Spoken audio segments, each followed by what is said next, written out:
The Ferrari purosangue. I have no idea if I'm saying that right. Who cares? Guys, it's the Ferrari SUV.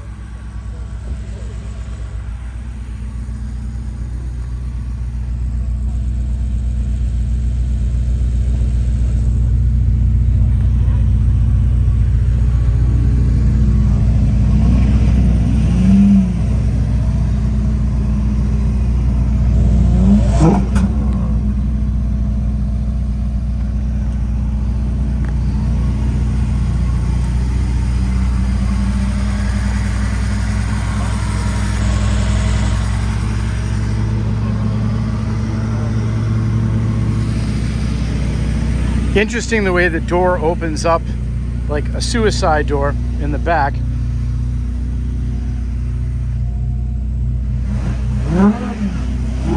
Nice sound on it too.